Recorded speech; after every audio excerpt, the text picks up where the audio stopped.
Good day, everybody. Welcome to the penultimate day of DocLands 2021. Pretty hard to believe that it's already ending this weekend, but it's a full weekend of films and events. Welcome to DocTalk Daily. I'm Joni Cooper, the Director of Programming for DocLands, and I'm a white woman with shoulder-length brown hair wearing a sleeveless red wine-colored shirt with wooden credenza behind me with beautiful yellow and orange fresh hibiscus growing. Today, I'd like to welcome the director of There Is a Place on Earth, Ellen van den Hornet. Sorry, I always get that wrong, Ellen, I'm sorry, Honert. And editor of the film, Bay Area local, Gina Lebrecht. Welcome. Hello. Hey, Joni. Hi, Gina. Hi, Ellen. We've got just a slight delay on this, so I just want to let people know that we might just let each other speak first. Welcome. Thank you both for joining me to talk about your gorgeous film, Ellen. Your first feature film is going to be on the big screen at the Raffel Theater tomorrow night. In essence, it's DocLands' closing night film. How about that?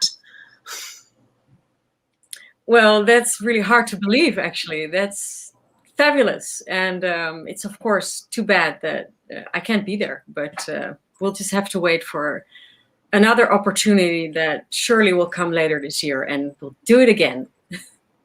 Yes, and it's a great thing that Gina is going to be able to be here in the theater. I haven't seen it on big screen. It'll be my first time seeing it on big screen, so it's a little nerve-wracking, but I'm excited.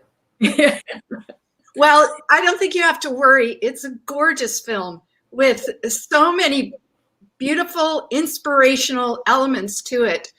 And I guess, Ellen, you probably didn't expect not to see it on the big screen for this long, have you?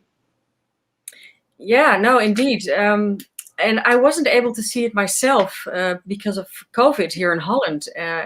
Right when it was done, everything closed down. And it was only last week that one theater let me in by myself to have a look at it. So what a strange experience, that's not what you would expect, of course. So yes.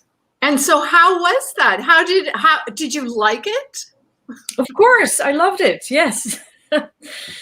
Yeah, no, that's a whole different thing, and it's the sound is different and the imagery is so huge. It was really amazing, but I look forward to share it with other people. That would make it even better. Yes, of course, but I can't even imagine, because as you said, like the sound just is so accentuated, as well as those beautiful images. So I'm so glad to hear that you got to do that. Yes, no, and I'm excited for Gina and also Bryant, the whale photographer who's in the film, are both going to be there tomorrow. So yeah, that's great news. Gina, you're in the Bay Area. Whereabouts? I live in Crockett, and I have an office in the Fantasy Building in Berkeley. Okay, great. So it's not too far for you to come. And luckily, things are opening up quite a bit.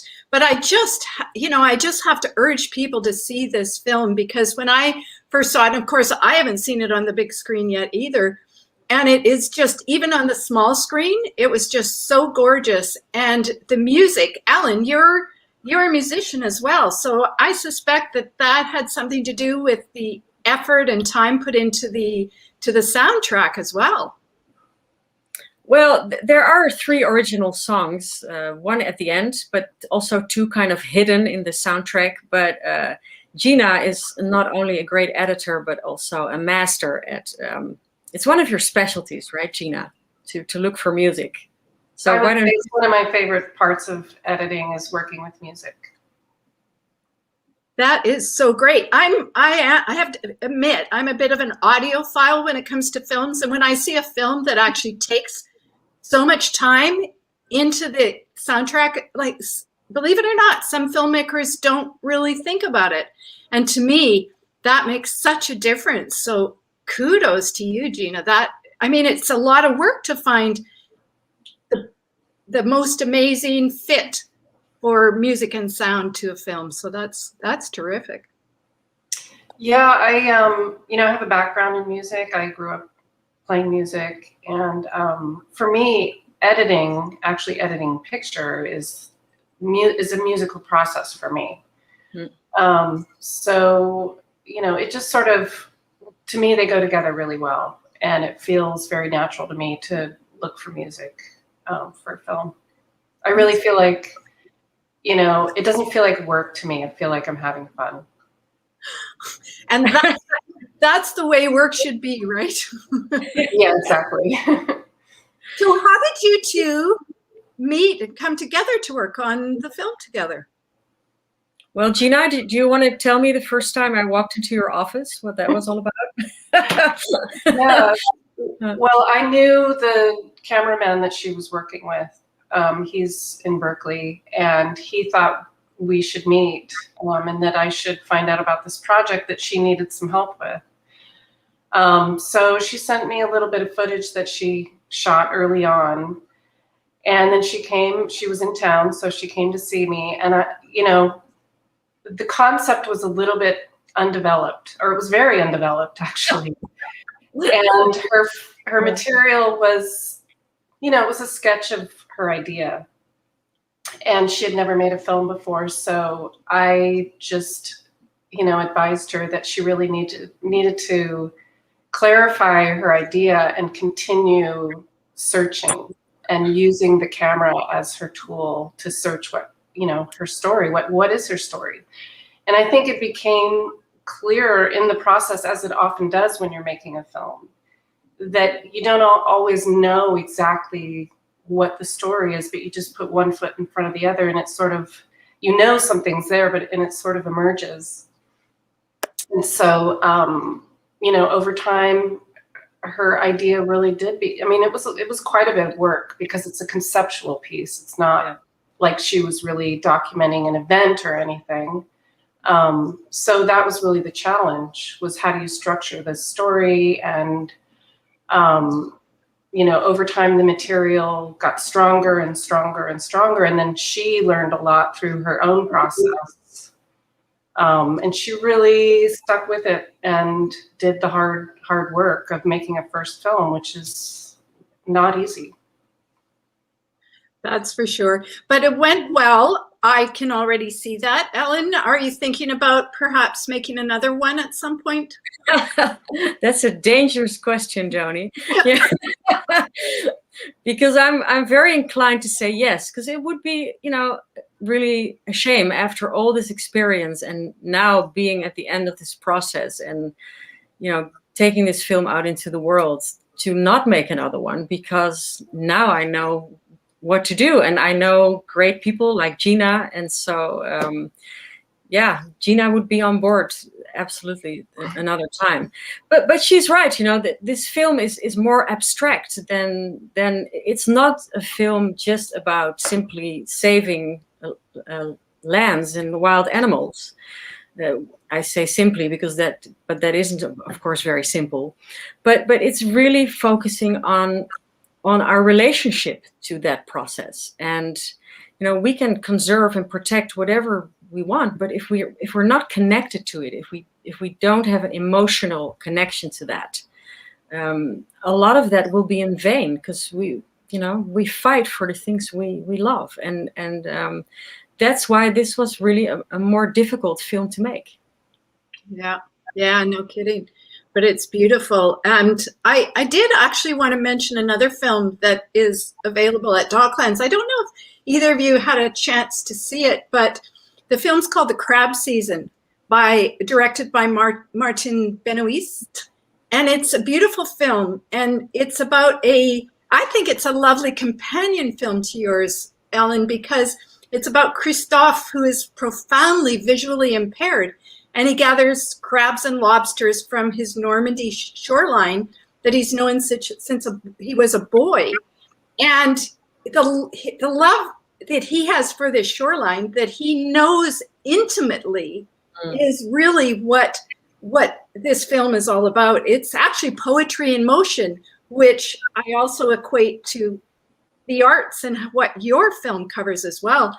It's really a sublime film that shouldn't be missed. And it's included in the shorts program For the Love that also contains one of the most joyous films we've got in our program this year called Shaba. Oh yeah, I saw that one already. Yeah. Did you? Wasn't that just incredible? I mean, joy. I cried a lot actually when I saw it. It's joyous, but it's yeah, Gina, you should check that out. That's really an amazing little piece. Yeah. Yes, and two, if you've never seen grizzly bears up close and larger than life, be sure and get. Actually, this film is sold out today. Bear-like, so it's also available virtually. So I suggest that. The glorious cinematography just really makes you feel alive with the closeness of the bears. So those are a few other choices. And one last note, actually, today is the last day to see the new Corporation, the unfortunately necessary sequel. Have either of you seen that? Or the Corporation that was made a few years ago? I've seen the Corporation. This one. Yeah. This is the sequel, long-awaited sequel that takes it further beyond, and of course has, not the greatest news about what's going on with corporations, and that's very closely tied to climate change. And its 48-hour watch window ends at 7 p.m. tonight, so try to see that. But thank you both for joining me today. It's been a pleasure. Great to meet you, Gina, and I hope I get to see you in the Bay Area soon. Yeah, nice meeting you too. And Alan will definitely be in touch about, hopefully in time for your theatrical release at some point when maybe you can come. That would be great. This fall would be the plan, but let's see what happens. Of course, there is. It's unfolding very slowly. So tomorrow is DocLands closing day, and it'll be our final DocTalk broadcast. So tune in to find out what's happening with the Doc Pitch submissions, the Doc Pitch finalists. We'll be doing an awards announcement live stream at 5 p.m. Pacific time tomorrow online. All the pitchers will be there to find out the results of both the Audience Choice Award and the Industry Award.